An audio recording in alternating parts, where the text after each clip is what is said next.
Hare Krishna. We're being recorded. Hare Krishna. All right, so we're reading Sankalpa Kaumudi. I was just had a little bit of time ahead before this now. So I was reading through what we covered last week. And a little bit technical, but very nice, very wonderful subject matter about the subject of smaranam, remembrance as a specific stage of Nam Bhajan. And Maharaj was given a commentary on the 8th verse from the Nectar of Instruction, which Namo Rupa Charidare Sukirtanano Smityo Kramena Rasa Manase Niyoja Tishtan Vaje Tat Anuraga Junanugami Kalam Nayat Akilam Iti Upadesha Saram. So I'll just read that translation to this verse, and we'll be finishing the questions and answers on this verse.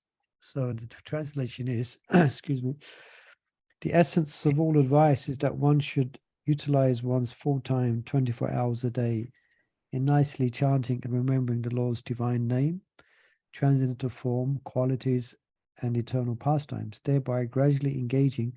Oh, I haven't got my camera on, but yeah, it might be better. You can see Krishna. But no, I have got my camera on. Okay, it's just other technical thing I'm using today. Anyway, okay. Thereby gradually engaging one's tongue and mind. In this way, one should reside in Vraja, Goloka Vrindavan Dham, and serve Krishna under the guidance of devotees. One should follow in the footsteps of the Lord's beloved devotees who are deeply attached to his devotional service. So Maharaj really breaks this down, and then he explains it from a questions and answers perspective about the practice of Vaidhi sadhana and the practice of Raganuga sadhana in relationship to smaranam. So that's where we left off. We're just going to finish that today. So we're on page 506. Yes, it's office. Nama Om Vishnu Vadaya Krishna Vistaya Bhutale Shrimati Bhakti Vedanta Swanti Namane Namaste Saraswati Devi Gauravani Puchaline Nirvasesha Sunyavadi Pashtatara Satarane Jai Sri Krishna Chaitanya Prabhu Nityananda Shri Advaita Gadadhar Shiva Sari Gaura Bhakta Vrinda Hare Krishna Krishna Krishna Hare Hare Hare Ram Ram Ram Hare Hare. Okay, Hare Krishna. So we have Mother Suniti Priya. She's a hand up, ready to read. Anybody else would like to read, please, you can put your hands up. So page 506, and the question we're just beginning with today is there any... Oh, I presume you have the book, Mother Suniti Priya? Yes, I do. Okay. So page 506, and we're just about halfway down. So where do you want me to do? Is there any difference? Several, or is this? Is there any difference in the progress between Vaidhi sadhana and Raga sadhana? Okay, so I'll do the next one. There are several and notable. One big, the speed at which the practitioner reaches bhava. The path to bhava through Vaidhi is more protected than that through raga. It is longer. Why is that? Because when greed arises in a devotee, he becomes eager for the mode of Rajavasis, and thus he more easily abandons material desires. And when greed becomes overpowering, there is absolutely no room for material desires. In this way, raga facilitates the rapid attainment of bhava. What happens at the attainment of bhava? We have eager given the explanation. Earlier. Beg your pardon, thank you. Explanation with example of a baby in the womb growing into the fully mature adult by expert bhajana and dive grace of sadhika rises to sravana-dasa, where he attains actually perfection for which he hankered in the stage of bondage. In this liberated stage, he continues his Nama Bhajan and very quickly realizes all the aspects of his internal relationship with Krishna. He develops full prem and enters into his relationship either as a Gopa or Gopi, that is called Sambandhi-dasa. Our question and answers on this topic are now complete. In our summary of the Upadeshamatra verse and its commentaries, we have attempted to show the role of both the stages of devotional and the stages of remembrance. Although devotees will recognize that while Krishna consciousness embraces and encourages all manners and devotional, the gift of Chaitanya Mahaprabhu was Raghunaga Bhakti. It is that cultivation either in the stage of bondage or liberation that leads to sadhika into the company of Krishna's most dear associate his Varja Bhaktas.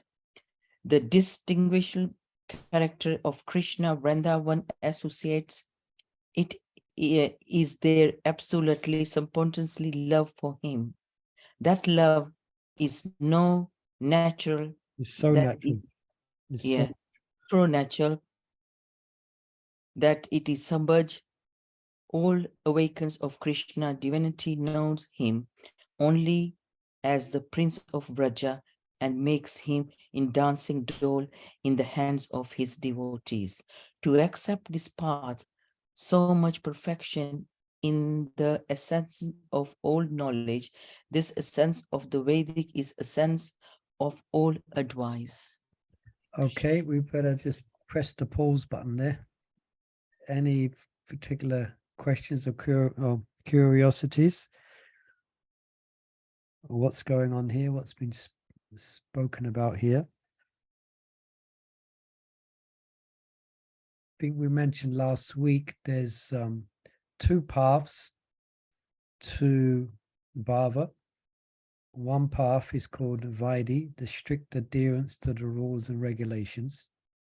And through the purification of that, by the blessings of the Guru, by the blessings of Krishna, one will become, at one stage, one will become cleansed in heart, and a stage and attain what's known as bhava.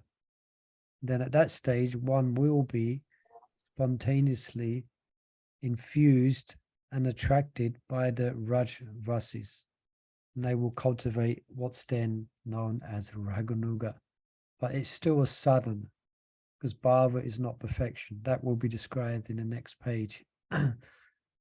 Then there's another path where one may take up, excuse me, the Raganuga sadhana at the stage prior to the attainment of bhava. Yeah, they may, at least it can be taken up at any stage actually, although generally it's going to be taken up obviously at the stage of nishta. Yeah. And then one will cultivate specifically remembrance of and hearing about the Krishna's Vrindavan pastimes. So Maharaj mentions that path, if I have understood it correctly, if anyone's listening to this or anyone can correct me if I'm wrong, but as far as I've understood, that's what Maharaj is referring to when he's speaking, when he asked the question, what's the difference in the progress between the two, Vaidhi sadhana and Raga sadhana? Yeah, so then he mentions that the speed of Raga is more notable. In other words, one get this right. One attains the stage of bhava more quickly than at the stage of Vaidhi, if I've understood that. Does that sound okay with devotees? And Maharaj gives specific reasons there. And he mentions that Lord Chaitanya specifically came to give rag, to give Raganuga sadhan. In other words, he's coming to give the relationship. He's coming to give the relationship between Krishna and the residents of Vrindavan. And by him, yeah. I just got to ask something to ask. Yes. Says Vaidhi Bhakti. So that's following rules and regulation. So wouldn't you would make progress according to how strictly you were going to follow those rules and regulations? Yes, and how attentively you specifically chant the holy name. Yeah, and how efficiently you cleanse the heart, then you will awaken that original relationship. Yes. Yeah. So you could, like, some devotees can make progress if they follow it really strictly. Well, they can. They actually do make progress.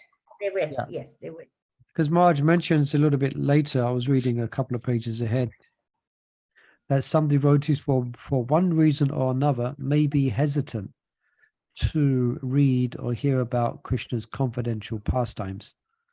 Yeah. So they will have a general attraction for Krishna's pastimes in a general way. But the other path, if I've understood, because I'm saying that because in Maharaj's book, another book, he writes, and he's at the end of this book, The Awakening of Spontaneous Devotion, he seems to direct devotees to the path of Vaidhi, to obtaining bhava, rather than the path of Raganuga, because for most it's safer. Because it's a safer path.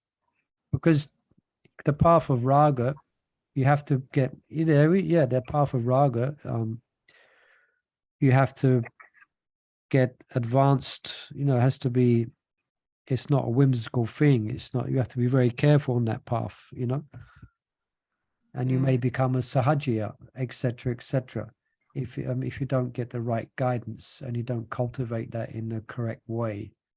So I think he mentions for most the path towards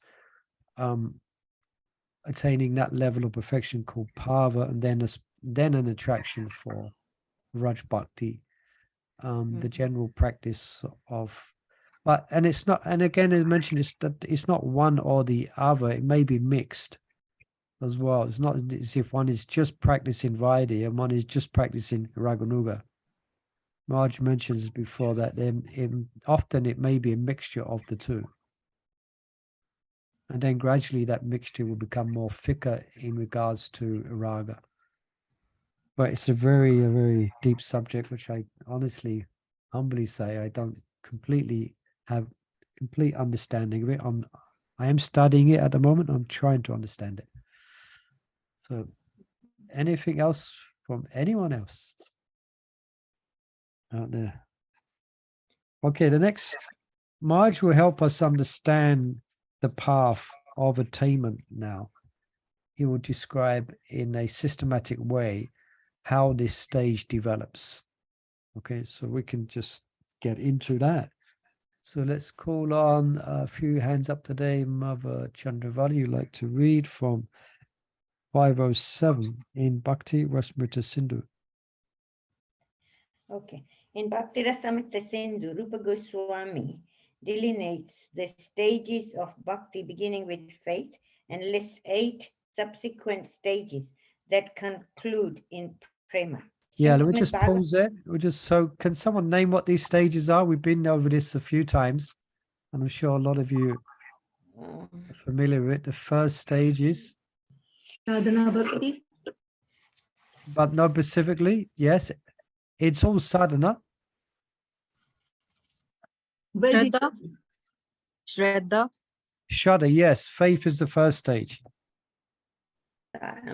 Sadhana. And let me just. Shraddha, Sadhasanga, Bhajana Kriya. Yeah, so we have. Others like, yeah. I'm just going to try something now. Let me see if I can do 1 second.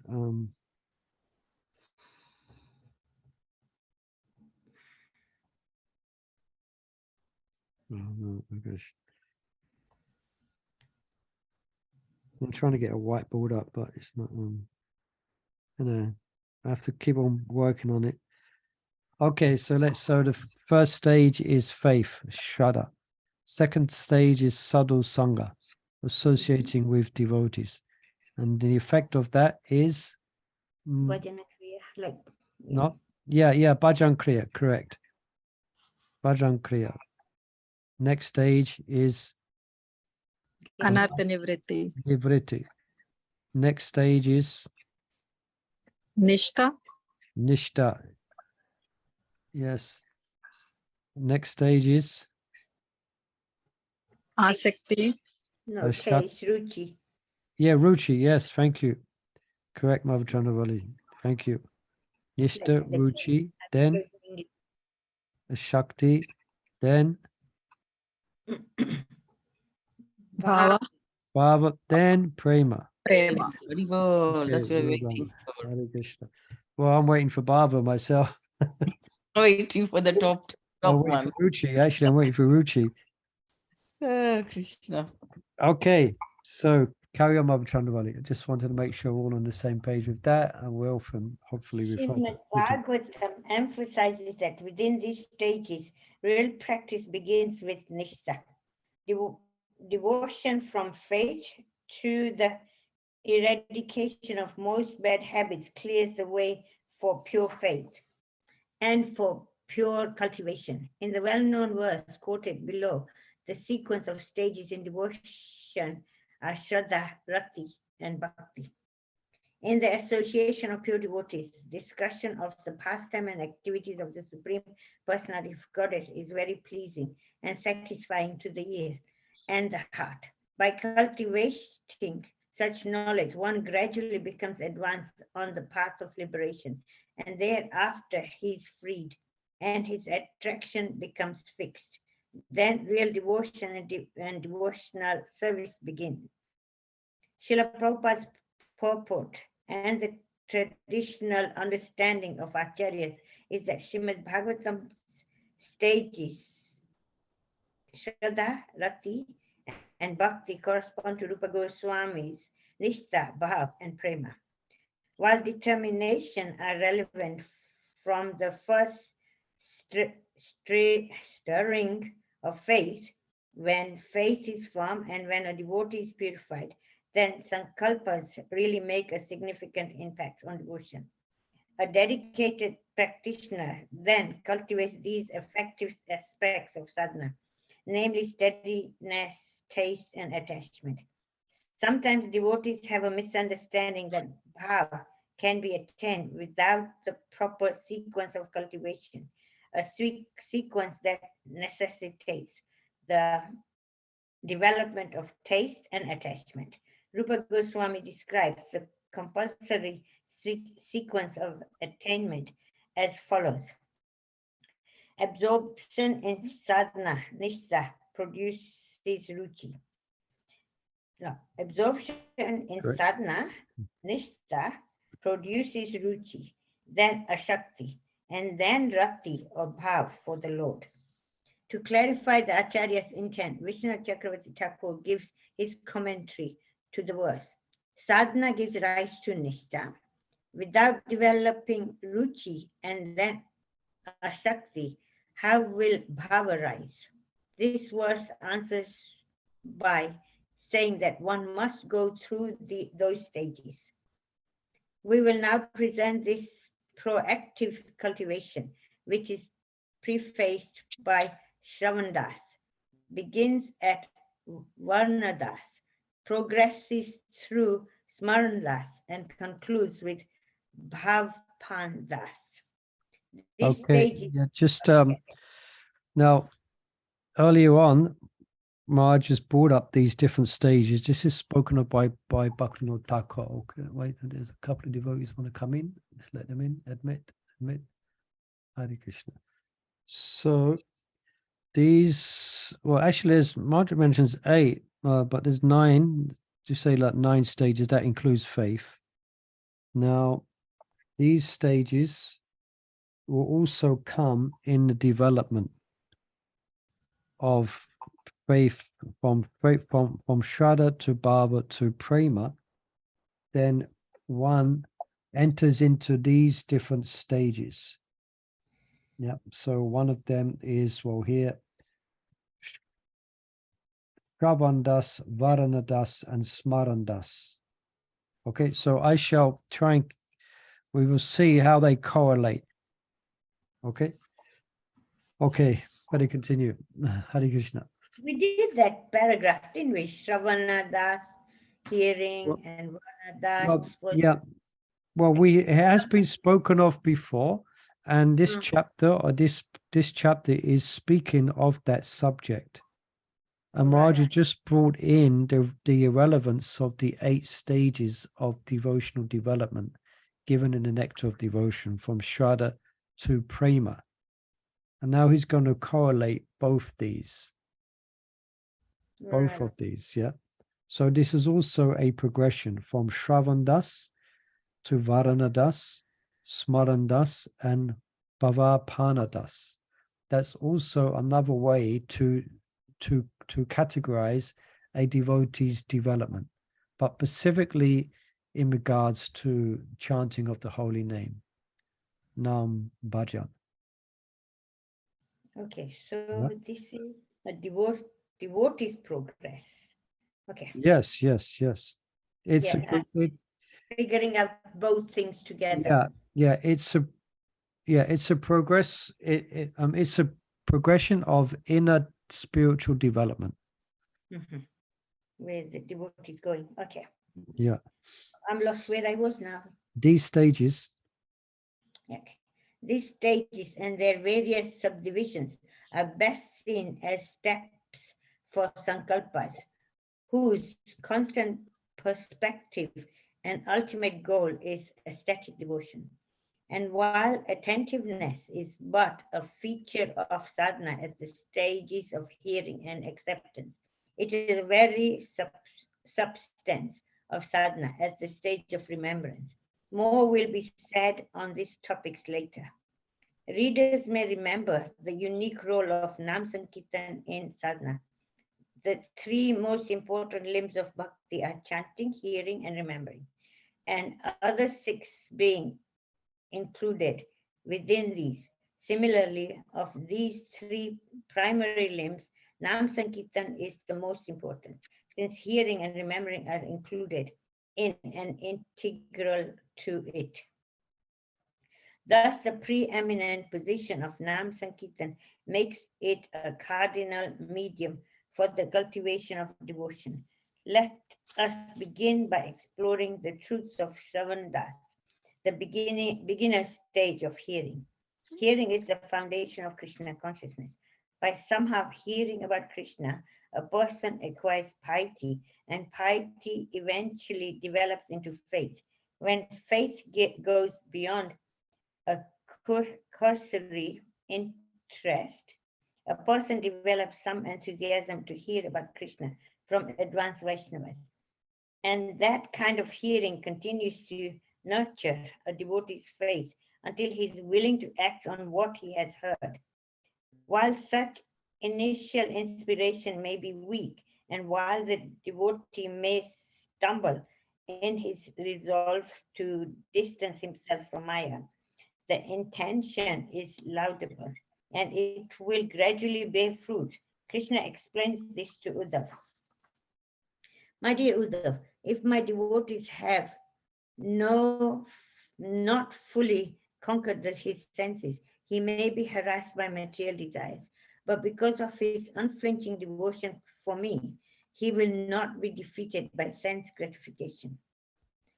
Bhakti Shastri describes that as the seed of devotion begins to sprout, it brings with it many symptoms of auspicious life. Foremost of these symptoms is the devotee's increasing resolve to hear about Krishna, his teachings, pastimes, and devotees. And at the degree that the practitioner hears, to that extent his faith continues to grow, and he engages in service and sadhana accordingly. Yeah, I can just say I saw that just yesterday or perhaps the day before, one of our younger brahmacharis, it was after breakfast and I was upstairs in the ashram and I was just on my way out down to the temple and I saw he was there. So just like in passing, oh, you're not taking breakfast today? He was reading. He said, no, I just took some fruits because so I could spend more time reading. So the point I'm making that's where, and that's what I see, and that's what you may see. You may see in yourselves. At a certain point, devotees take understanding the philosophy very seriously, and they want to read, and they do everything they can to read and to study and to understand the process of Krishna consciousness. They actually apply themselves to it. So there's this first stage they come in and they don't, they don't really. They have to be told to read or to be reminded to read. But then at some point, they become inspired by a desire to really want to understand Krishna consciousness. So that's called sravana-dasa, first stage. Yeah. I just thought I'd mention that because it just reminded me. Because I saw that in him, because I saw a change in him. Sometimes you can visibly see that when devotees first join, then they may not specifically, they're kind of hanging out a bit in the ashram, don't know what to do with themselves exactly when they're not engaged in service. Then at some point, you see they actually do not waste any time. If they're not doing service, they're sitting down and they're reading, or they've found some place somewhere where they can have a quiet place to read and study, and they start taking notes and things like that. So that's a sravana-dasa, And like for yourselves, joining this type of sangha means that you really want to understand the philosophy in a really deeper way by discussing with other devotees, So that's sravana-dasa. Okay. Okay, I can ask you. So when they first become brahmachari and they really want to do this reading and that, and like he doesn't had fruits and that, but would that cause a problem later on, or will they figure it out? Say that again. Like when you get so enthusiastic and you want to do it, would you be able to continue with that enthusiasm? Hopefully, yes, but generally it may wane. It's a good point. Yeah, that's what I'm thinking. That less devotees have reached the stage of nishta, then generally it may wane for one degree or another. And I think Marge quoted that verse here from Uddhava. Yeah, sometimes they may be distracted by their conditioning. Yeah, they may be distracted by the conditioning, but generally, if they're sincere, they're always going to come back to their cultivation of Krishna consciousness, to their serious cultivation of Krishna consciousness. Okay. But it may waver, it may go up and down, and some devotees will systematically just keep on studying in a very deep way without any interruption. Other devotees, it may take a few years. Like some devotees just have to be engaged in service. They haven't got the they just need it because their senses are so otherwise maybe troubled or disturbed that it's best for them to be engaged. And some devotees, each time they sit down, they just fall asleep. So there's a mixture there. Hare Krishna Prabhu, Hare can Krishna. I just thought I would just say something because this is my experience. When I was before coming to UK, I was so much into hearing, and but when I came to UK, it got a little disturbed because new place, temple is far, and I don't know, and new challenges, everything is different. Yeah. So I could really I could understand what happened. I could really say I was amount of hearing I did, I don't know, when I was in Dubai. I didn't have anything else, basically. Work, come back, go to, because all the Maharajas are transiting in Dubai. Every Yeah, day there yeah, is yeah. a Yeah, so someone, so yeah, that's very good. So probably all of us can reflect back on our spiritual practice, and we're going to see times where we was more, or had more time, or made more time for hearing and for some serious hearing and chanting. Other times it may not have been possible, especially when you've got children, etc. things like that. Or one is just entering into the Grihastha ashram, then generally things get thrown in the air a bit. Yeah. So that's the reality. But at some point, we all want to come to the stage where we had it before and we lost it. At some point, we really want to understand, especially the different stages of Krishna consciousness and the development of bhakti. And that's why we're doing this study together, because all of you have got that desire to understand more deeply. Anyway, this is sravana-dasa, which is Hare Krishna. I wanted also to say something on my experience. It's like in the beginning, I couldn't really read too much and listen too much. Like I was listening, but it's never went inside my head. brain. For some reason, it was just flying around. There was no taste for chanting. It was, but not for reading. And after I got initiated, it somehow it was just the inspiration somehow came and tried to put me in order the disorder which was in myself. And the more you were reading and you had the order, you feel inspired inside, the more you see it works. And the more you read, it thermostat. The more you read, the thermostat goes more up and more up and more up.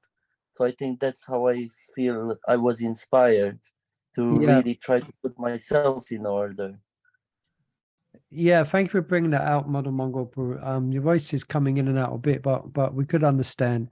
Especially, I think you're highlighting at the point of initiation is quite a serious step, and you get specific instructions and orders from the spiritual master. Like, for example, my Guru Maharaj was giving initiations this weekend, and I watched the initiation lecture, and he had devotees during the pronouncement of the regulative principles commit to reading and studying Srila Prabhupada's books. Yeah, it was introduced to the by the GBC a few years ago, but wasn't really followed up as such. So those devotees, just like Madhu Mongol, they would have taken that seriously as a spiritual practice, this Shravan. So that's the stage which we want to enter into, which all of you have, Shravan-dasa. Yes, thank you for sharing that, Madhu Mongol. Okay, so let's, Mother Kunamai, you'd like to pick up reading from here, unless there's any other questions or comments. Where did we leave off? No. Bhakti Shastri. Ideally, Yeah, ideally. okay. Ideally, a devotee is an ardent hearer. We say ideally because that is not always the case in ISKCON. Indeed, experience shows that it may rarely be the case. However, among devotees who are ardent hearers, there are two kinds of shravana, methodical hearing and random hearing. Bhaktivinoda Thakur said that methodical hearing also has different stages, but for the sake of brevity, we shall communicate only its general principles. Methodical hearing is that form of shravan that is done with a systematic plan and for a specific goal. Of course, both making a plan and setting a goal will vary according to a devotee's level of advancement, but a plan must be there. As Benjamin Franklin said, if you fail to plan, you plan to fail. An example of methodical hearing for devotees in general is Srila Prabhupada's temple regimen of studying Srimad Bhagavatam in the morning and Bhagavad Gita in the evening. This was known as the ISKCON sandwich. Another example is the books that he translated to further his mission. Those four main books, Bhagavad Gita, Srimad Bhagavatam, Nectar of Devotion, and Sri Chaitanya Charitamrita, paint a complete and concise and easily understandable picture of the science and purpose of Krishna consciousness. A more specific example of methodical hearing, something's going on the screen. Sorry, I'm playing around with It's buttons. okay to carry on reading. Carry on reading, Mother. Carry on reading. A more specific example of methodical hearing is when a devotee desires to understand the ultimate purpose of Krishna consciousness and how to attain it. He makes a plan systematically. Study Srila Prabhupada's books, starting with Bhagavad Gita, then Srimad Bhagavatam, then Nectar of Devotion, and concluding with Sri Chaitanya Charitamrita. Additionally, he hears from and associates with devotees who have a similar interest, and better yet, with those who are realized in such study.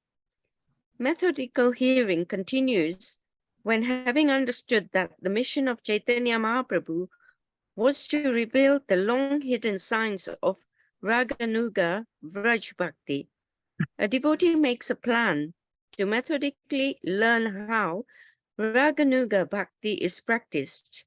To this end, he reviews relevant books like Bhakti Rasamrit Sindhu and hears from the Vaishnavas steeped in the practice, primarily his own spiritual master. Furthermore, if that devotee finds himself drawn to the activities of manjaris, then he will study how to serve by reading the books of our acharyas and taking guidance from his spiritual master. Srila Prabhupada indicates methodical hearing in his translation of this verse of Narottam Das Thakur. Rupa Raghunath Pade Hoye Hobe Akuta Kabe Ham Buj Habo Se Yugala Piriti. When shall I be very much eager to study the books left by the 6 Goswamis, headed by Srila Rupa Goswami and Srila Raghunath Das Goswami? By their instruction, I shall be able to properly understand the loving affairs of Radha and Krishna. Following this systematic approach to Shravana, a devotee studies and hears relevant subject matter and associates with Vaishnavas who share his goal. The more a devotee advances spiritually, the more he becomes determined in sadhana, specifically in his methodical hearing. The advantage of such systematic hearing is that it gives the devotee increasing exposure to Krishna's pastimes and to devotional mellows, rasas.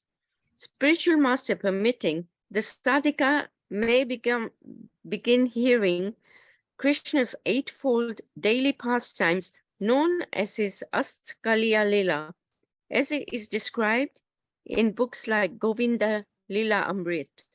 By hearing Krishna's pastimes, devotees increasingly taste their sweetness, and for some, the inspiration for spontaneous devotion will arise. For others, it may do so later or not at all. Regulated devotees will show great respect for Krishna's pastimes and will be slower to progress in hearing of his confidential dealings, especially with the gopis. Even if they feel attraction towards Vraj Bhakti, fear of not deviating from the path and concern for the opinion of others will curb the inclination to develop Vraj Bhakti. The destination of such devotees has already been explained in the previous section. For those devotees who are enchanted by loving devotion of the cowherd boys or the young gopis, an eagerness will gradually awaken in their hearts, as will the desire to someday attain a similar service and affection for Krishna. There will be the Raganuga sadhakas who will then continue to take further systematic guidance from their realized spiritual master. The steady yearning for Vraj Bhakti will guide the sadhaka along the path leading to the fulfillment of that yearning. Okay, thank you, Rav. We better pause there. Thank you. Will there be any questions there on this? Well, lots of questions, but can't understand. Lots of I'll thinking. try. Yeah. Yeah. Is this all Varandas now? Have we passed the Sravana-dasa then? No, this is still Shravan-das. Okay. Shravan. It's Shravan if it means hearing. So Maharaj is specifically speaking about a specific quality and a specific type of hearing. And he makes the distinction. This is mentioned in Sudha Bhakti Chintamani as well. And he goes into more detail there actually about the different types of hearing. But here he gives two: methodical hearing and random hearing. So random means it's just random. You have no particular goal. You have no particular quest. It's just random. But methodical is more, as we just mentioned earlier, you have specific things that you want to understand and you want to have a clearer picture on. So therefore you read with that mindset. And then Maharaj takes it to different stages. Interesting, where that's called Raganuga sadhana, the practice, where you're hearing about Krishna's pastimes, his Astakaliya Leela, for example, from other books, etc. So one is developing an attraction in that regard. So yes, and then that will become more specific. Even though Maharaj mentioned it may be attracted to the gopas or the gopis, etc., like that, and there's specific readings that they will do in that regard, as we have mentioned before. So these Maharaj is speaking about the Raganuga sadhakas. Yeah. Okay. Any questions on this? Now, these type of things can't be artificially induced.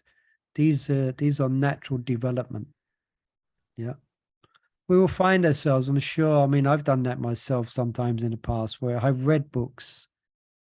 I remember reading Bilvamangala Thakur's book, Krishna Kardanamrita, and at some stages I've read other books as well, but I can't relate to it. I'm speaking about my general practice over the years. Then there's some books I'm just not ready for. You know, I mean, I may read it because I hear that that's what we should be attracted to. So then, okay, let me read it. But then you may not, you may not be able to kind of gel with it. I don't know if that's the right word, but you may not be able to relate to it so much.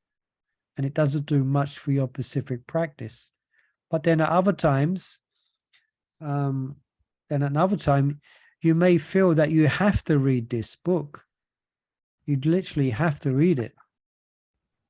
And so you experience that. That means there's been a certain level of purification. But the main point is that we can't artificially induce it or force it. We have to be patient. We have to be patient. Hare Krishna Prabhu, I just Yes. wanted to say something about, because you mentioned about this book. I took this book to read twice. I can't read it. Yeah, Bilvamangala Thakur, Krishna. Yeah, that's Yes. one example. Krishna I Kardanamrita. can't really. I read about 2-3 pages. I Yeah. don't know. I cannot. Again, I left it, and after months, I picked up.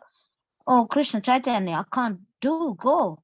Yeah, so there's an example. I'm sure some of you also can like give examples in that regard as well.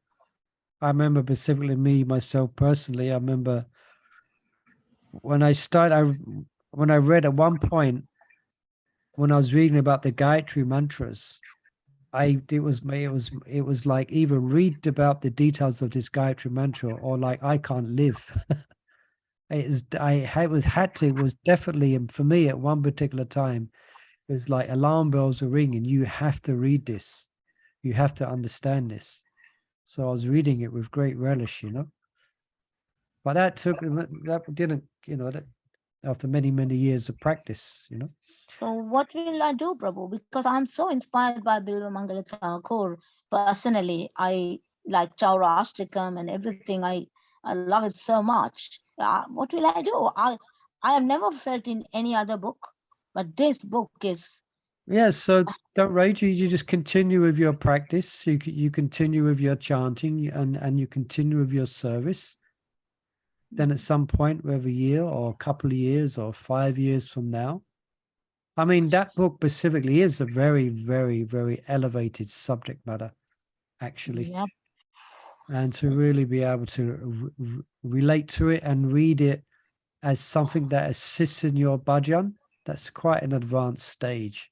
So I actually took it because I'm so inspired with Bilva Mangala Thakur's endeavor and all that. Yeah, that's the reason I thought I love it. Sorry, someone else there? I was just saying, I know Nitai Nata is absolutely attracted to Bilva Mangala Thakur, which is probably why you're very attracted to reading the book, and probably why you can't read the book because you have such an attraction. It's probably waiting for you. It's like a carrot on a stick for you, because you have that attraction anyway. So I think they're just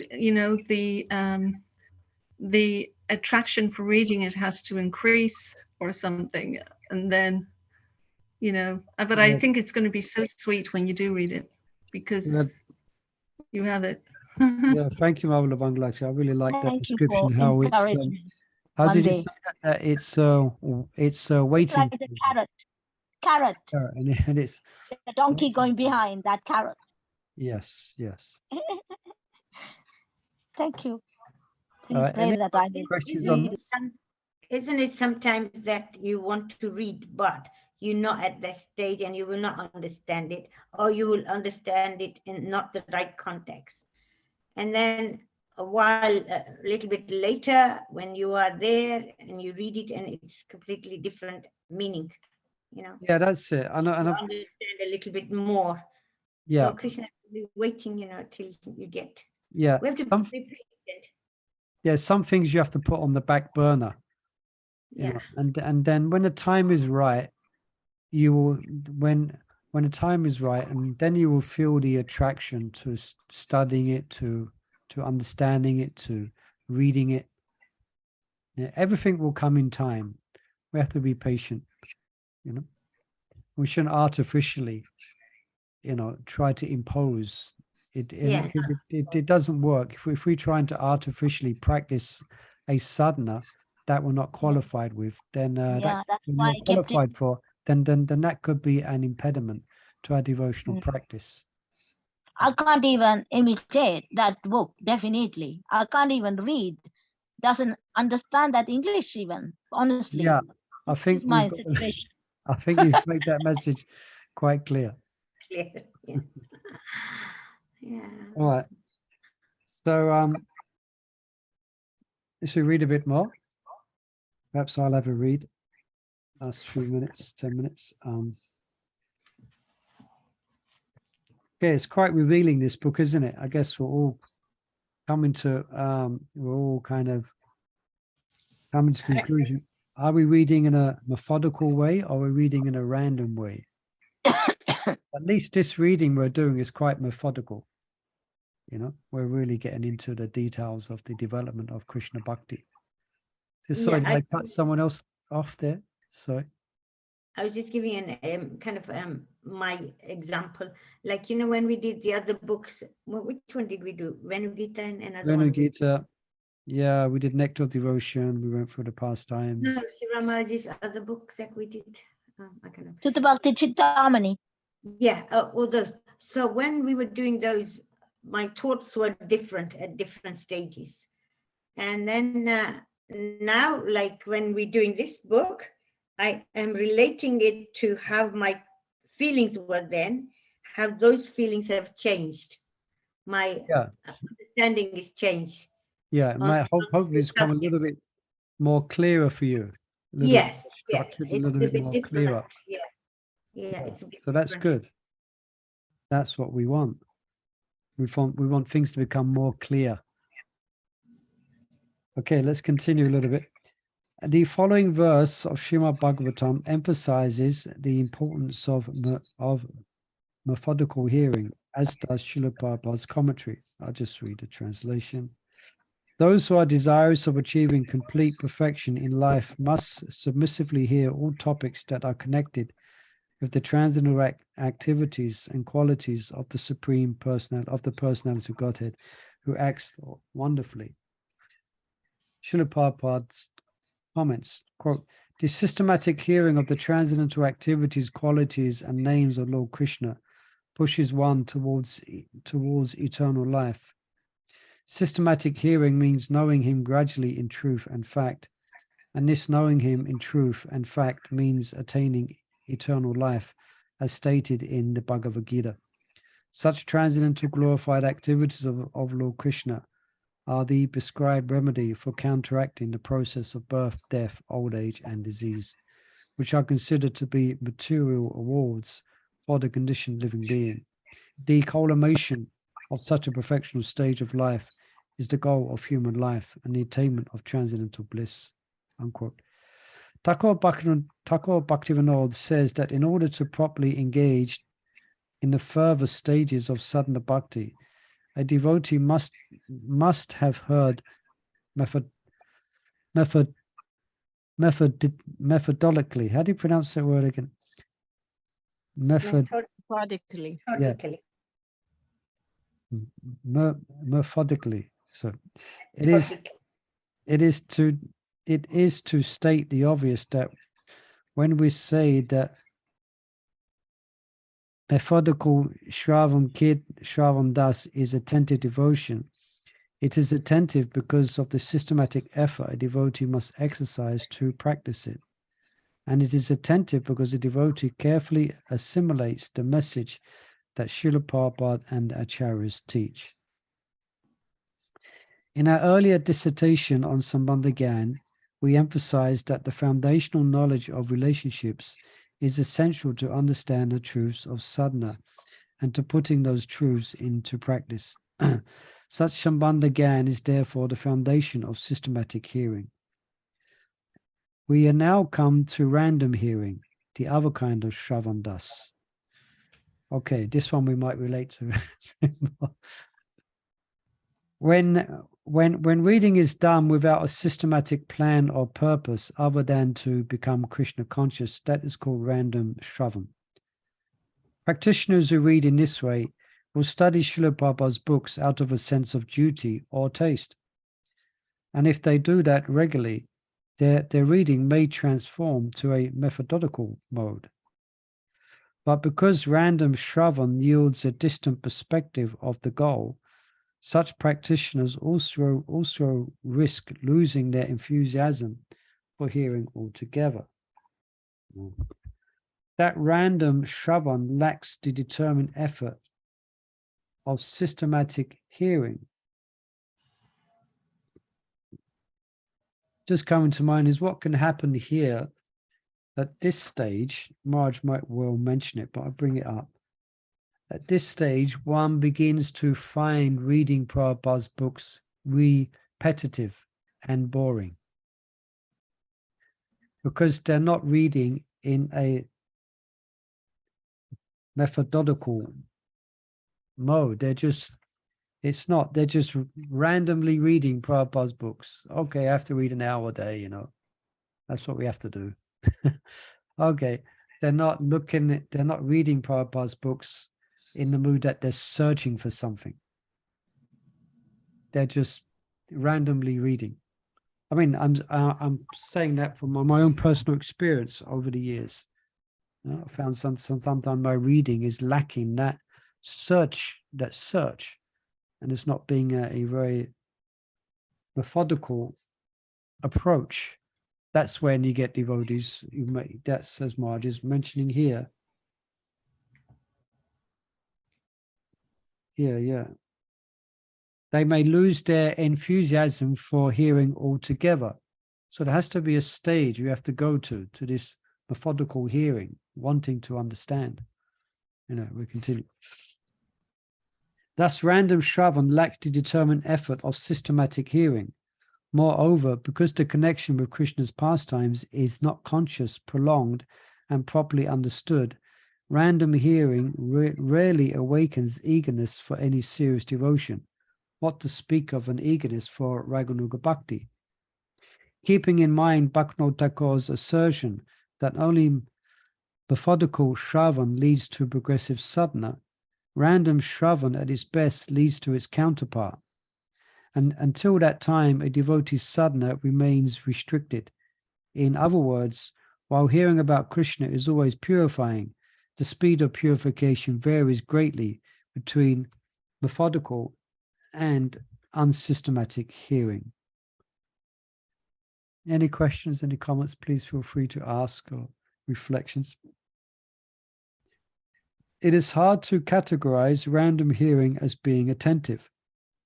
Although a devotee may be hearing or reading with attention, because he does not assemble the contents of what he hears into a structured sadhana, full attentiveness and its benefits elude him. As already mentioned, the true gain of random shravan is that it qualifies and purifies a devotee for methodical shravan. In the absence of that good fortune, random hearing over a prolonged period of time places the sadhaka at risk. In his Krishna Sandarbha, Srila Jiva Goswami explains that Srimad Bhagavatam is not meant for casual study or random hearing. I remember one time I was reading one book by Bhaktivinoda Thakur, I think it's the Krishna Samhita, and I was reading it just before I was taking rest, and I was lying on my back on my bed with the book in front of my face, with my head on the pillow. And, there is no more. And can you hear me? It's okay? Yes. Yeah. And But not 10, 15 seconds before, I didn't hear anything 15 seconds before. It's like it's stopped. Okay, I'll repeat again. Just saying, one time I was reading one book by Bhaktivinoda Thakur, I think it's the Krishna Samhita, and it was just before I took rest, so I was lying on my back on my bed, with my head on a pillow and the book in front of my face. And as I was reading it, in the introduction, Bhaktivinoda Thakur says, this book is not to be read while lying on one's bed. It is not the book to be approached in that way. So I thought, oh, okay. Thank you something, Murli Prabhu. Yeah. So my mood wasn't exactly, I said, okay, let me read for something before I fall asleep. Let me read something that I fall asleep to. That's not true. Okay. Yeah. In his Krishna Sandarbha, Srila Jiva Goswami explains that Srimad Bhagavatam is not meant for a casual study or random hearing. He defends the supreme dominance of the Paribhasha Shudra, which begins with Eche Kamsa Kalapamsa, and which dictates the perspective from which not only the Srimad Bhagavatam, but the entire Vedas should be understood. Once Krishna, who appeared and played in Vrindavan, is accepted as the Supreme Personality of Godhead, then it follows that these pastimes, associates, and loving exchanges, well, I just finished this paragraph, as well as the means to know these are both peerless and the goal of all knowledge. Thus, hearing is a systematic process that should be recognized and sought out. Jiva Goswami writes, Parama Artha Vastu Padavat Vacha Shri Bhagavat Tasya Tadapi Ati Katat Vacha Tasya Paribhasha Surayaha. Quote, Srimad Bhagavatam describes the ultimate goal, the ultimate phase of the absolute truth and the supreme goal of life. It is not the loose connection of nice stories for casual reading. The weightedness of the subject matter of the Srimad Bhagavatam demands that it is prefaced by Paribhasha Sutra to explain the subject matter to follow. Hari Om Tat Sat. Okay, let's stop there. So you have something to meditate upon now. I hope that's okay with everyone. Definitely. Yeah, Okay, so thank you for joining us, everyone, and hopefully some of you can join us again for tomorrow's Bhagavad Gita. So look forward to that. Okay, we'll stop there.